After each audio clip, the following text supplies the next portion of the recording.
Okay, so ChatGPT just released a brand new feature called GPT Live, and basically this is the new voice mode that is way more natural and smarter than the previous advanced and standard voice in the platform. So I'm going to show you how you can access or enable this new voice mode in ChatGPT, and also I'll do some quick demo, and also I'll share my thoughts after using this GPT Live mode for several hours. So basically this feature is available for both the desktop web and also the mobile version of ChatGPT, whether it is Android or iOS. So basically here, for example, in the desktop web version, you can navigate to chatgpt.com, and then you can navigate to your profile and then go to settings, click on voice, and then you can choose what voice characters that you want to talk to. Hey, what's up? Feel free to ask me about whatever's on your mind. Okay, let's try that. And here in the model, you can see that we got a new option called Live, and you can actually switch back to advanced or standard, but honestly, just go with Live. It sounds really good, very natural. And for the level of intelligence, I think this is only for paid users. So if you're using the free version, you can only use the GPT Live Mini. So it is not as intelligent, but it is still way better than the advanced voice mode. So for anyone who is using the paid version of ChatGPT, you can switch between the level of the intelligence of the model, instant, medium, or high. You can go with high, but I think instant is totally fine for most use cases, and also the medium or high modes will give you or will consume a lot more usage limits from your account, and therefore you can only chat with the model, talk with the model in less time. So that's actually not very good. And lastly, you can choose the language, but honestly, I just select auto detect because it will decide what is the most relevant language based on the thing that you just said. Now in the mobile version, it is quite the same. Just make sure that you are updating or using the latest version of ChatGPT app on your phone, and then go to sidebar and then tap on your profile picture. Let's scroll down and then tap on voice, and then here, as you can see again, you can see that we got several different voice profiles. Just Hello, nice to meet you. I'm here to help with just about anything. yeah, you can just swipe them and then choose the model to be live, and you can choose the level of intelligence and also the language if you want to.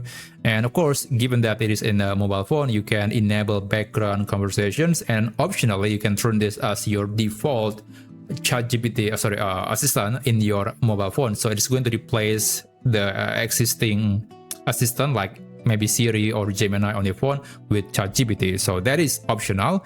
Now here, perhaps one thing that you need to know about the voice or the character in the live mode, it is still the same voice, the same character, but the tonality is a bit different. It is, I would say, a lot more human. So one big upgrade of GPT Live is basically, if we can summarize this very long blog post, is basically we got a feature called Duplex. So with the Duplex architecture, it makes the model to be able to interrupt when you're speaking in a way that it can behave like a human. Like when you're chatting with your friend in a cafe, he or she might be nodding or saying something like okay, understood, or some other indicator that that gives a sign that they are listening to the thing that you just said. So the model can actually do that, and it is pretty good. It is quite relevant,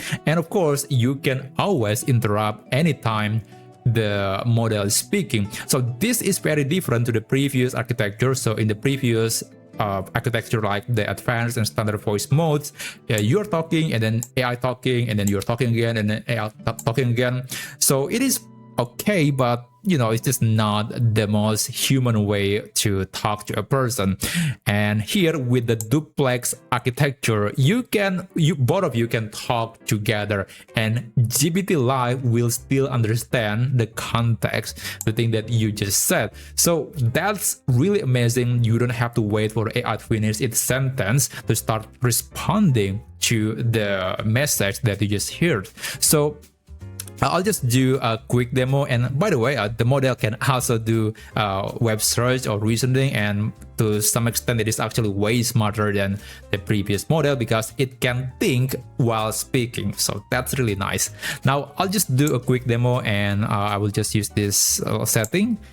Okay, so by the way, in the mobile version, you can also do the same thing. And perhaps one thing that I like in the mobile version is that when you are chatting, you can change the setting at any given time in real time. So that is something that we don't have in the desktop version, I believe. So I guess that's a really cool feature.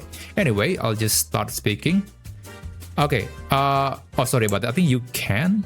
Yeah, you can. Sorry about that. Apologize. Yeah, you can change, but I don't remember this was a thing. But anyway, yeah, you can change that thing in real time. Okay. Hi. Can you hear me?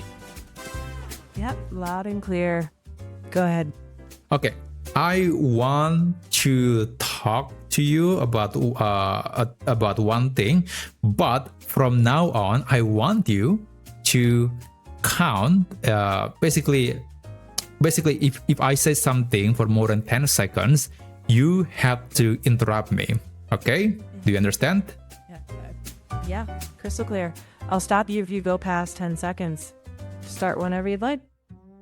Okay, so I actually just want to discuss about my next week plan. I want to go hiking with my friends. Okay. Quick button. That's 10 seconds.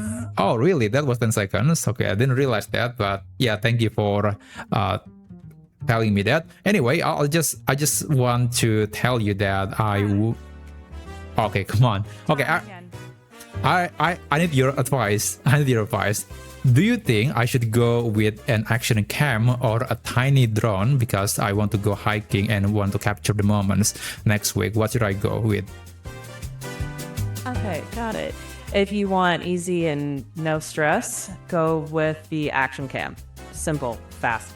Yeah, but I want to be able to capture something from high above. So I just really want a device that can do that. In that case, I'd say go tiny drone, but just roll back. Sorry, can you repeat that? I think there was a connection issue.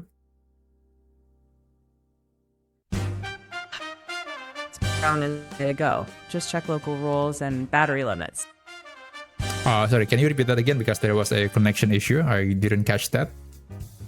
Sure. Use the drone for high shots, but double check local regulations and battery limits. Okay, I think that's helpful. But anyway, can you repeat? From now on, you have to repeat what I just said, but in Chinese. Got it. 从现在开始，你要我把你 Okay, so right now I'm just explaining to my audience that the new GPT Live mode is really amazing and sounds very human. 现在我正在跟我的观众解释，新的 GPT 实时模式真的很棒。And yeah, it can also still do some agentic things like searching the web and using a much bigger model for reasoning, and therefore the answers could be more accurate and smarter than the previous voice mode. And from now on, you have to speak in Russian.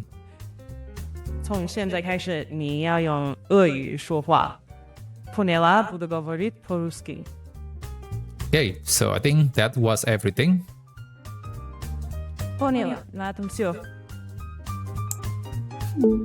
Yeah, that was just a simple demo. Wasn't perfect, but I have talked with this GPT live modes for several hours in the last few days, and I can tell you that it is smarter, more human, and more interesting to chat with than the other voice models from Claude or Gemini. I think Gemini is pretty good, but I think many companies are still chasing to be more human, sounds natural, which is good, but here it is trying to be more human with the behavior. It can listen to you, it can interrupt, it can say something like, okay, understood. And maybe you didn't notice that, but in the blue blob animation, it is actually able to note, like it's nodding the head. I mean, there is no head, but it's kind of indicating that it is nodding, so it understands what you just said. So it's really a nice little visual that makes the interaction to feel more human and more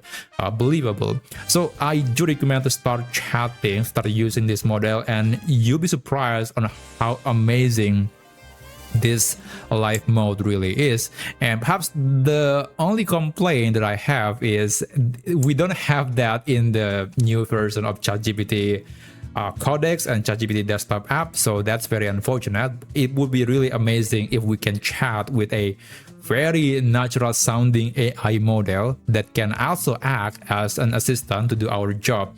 That would be quite wonderful. So you don't have to look at the screen, you can just talk with AI. That would be really cool, but I guess we have to wait and see.